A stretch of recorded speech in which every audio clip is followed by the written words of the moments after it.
Big boss ಮನೆಯಲ್ಲಿ ಧ್ರುವಂತ್ ಹಾಗೂ ಅಶ್ವಿನಿ ನಡುವೆ ಜಗಳ ನಡೆದಿದೆ. ಕಳೆದ ವಾರದಿಂದ ಅಶ್ವಿನಿ ಧ್ರುವಂತ್ ಜೊತೆಯಾಗಿದ್ರು ಮನೆಯ ಇತರ ಸ್ಪರ್ಧಿಗಳ ಜೊತೆ ಮಾತಿನ ಚಕಾಮಕಿಯನ್ನ ನಡೆಸ್ತಾ ಇದ್ರು. ಟಾಪ್ 6 ಟಾಸ್ಕ್ ನಲ್ಲಿ ಗಿಲ್ಲಿಯನ್ನ ಧ್ರುವಂತ್ ಸೋಲಿಸಿದ್ರು.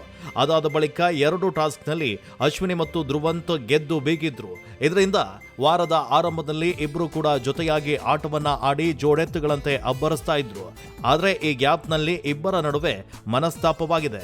ಬೆಳಗ್ಗೆ ಪೂಜೆಯನ್ನ ಮಾಡುವಂತ ವೇಳೆ ಇಬ್ರು ಕೂಡ ಗಲಾಟೆಯನ್ನ ಮಾಡಿಕೊಂಡಿದ್ದಾರೆ. ಒಬ್ಬರ ಮೇಲೆ ಆರೋಪವನ್ನ ಮಾಡಿಕೊಂಡಿದ್ದಾರೆ.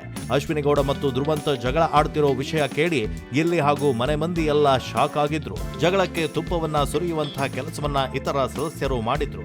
ಈ ಮೂಲಕ ವಾರದಿಂದ ಅಶ್ವಿನಿ ಹಾಗೂ ಧ್ರುವಂತ್ ತೆಗೆದುಕೊಳ್ತಾ ಇದ್ದ ಮಜವನ್ನ ಮನೆಯ ಸದಸ್ಯರು ತೆಗೆದುಕೊಂಡಿದ್ದಾರೆ. ಧ್ರುವಂತ್ ನಿನ್ನೆ ಕ್ಯಾಮ್ರಾ ಮುಂದೆ ಅಶ್ವಿನಿ ಬಗ್ಗೆ ಒಳ್ಳೊಳ್ಳೆ ಮಾತುಗಳನ್ನ ಆಡಿದ್ರು. ಈಗ ಏಕಾಏಕಿಯಾಗಿ ಅಶ್ವಿನಿ ವಿರುದ್ಧವೇ ಗರಂ ಆಗಿದ್ದಾರೆ. ಆದ್ರೆ ಇದನ್ನ ಸಖತ್ ಮಜಾ ತೆಗೆದುಕೊಂಡಿದ್ದು ಮನೆಯ ಮಂದಿ. ಧ್ರುವಂತ್ ಅಶ್ವಿನಿ ಮಧ್ಯ ಸಣ್ಣ ಜಗಳವಾಗಿದೆ. ಇದು ಮನೆಯವರ ಗಮನಕ್ಕೂ ಕೂಡ ಬಂದಿದೆ. ಈ ವಿಚಾರವನ್ನ ಕೇಳಿ ಸಖತ್ ಬೇಜಾರಾಯ್ತು ಅಂತ ಗಿಲ್ಲಿ ಧ್ರುವಂತ್ ಬಳಿ ಹೇಳಿದ್ದಾರೆ. ಧ್ರುವಂತ್ ಕಣ್ಣ ಮುಂದೆ ಆಗ್ತಾ ಇರೋದನ್ನ ನೋಡ್ಕೊಂಡು ಸುಮ್ಮನೆ ಕೂರೋಕಾಗ್ತಿಲ್ಲ ಎಂದಿದ್ದಾರೆ. ಇದಕ್ಕೆ ಕುಮ್ಮಕ್ಕನ ಕೊಡುವಂತ ಗಿಲ್ಲಿ ಹೌದಣ್ಣ ಎಂದಿದ್ದಾರೆ. ರಘು ಕೂಡ ಈ ವೇಳೆ ಮಾತನಾಡಿದ್ದಾರೆ. ಇನ್ನು ಅವರ ಸಾವಾಸ ಬೇಡ, ಸೈಲೆಂಟ್ ಆಗ್ತೀರಾ ಅಂತ ಗಿಲ್ಲಿ ಧ್ರುವಂತ್ ಬಳಿ ಕೇಳಿದ್ದಾರೆ. ಅದಕ್ಕೆ ಧ್ರುವಂತ್ ಆಗ್ತಾ ಇರೋದು ಎಲ್ಲದೂ ಒಳ್ಳೆಯದಕ್ಕೆ ಎಂದಿದ್ದಾರೆ. ಆದ್ರೆ ಈಗ ಏಕಾಏಕಿ ಇವರಿಬ್ಬರ ಮಧ್ಯೆ ಮನಸ್ತಾಪ ಶುರುವಾಗಿದೆ. ಇದು ನಿಜವಾದ ಜಗಳವೋ ಅಥವಾ ಸ್ಟ್ರಾಟರ್ಜಿಯೋ? ನಿಮಗೇನನ್ಸುತ್ತೆ? ಕಮೆಂಟ್ ಮಾಡಿ ತಿಳಿಸಿ.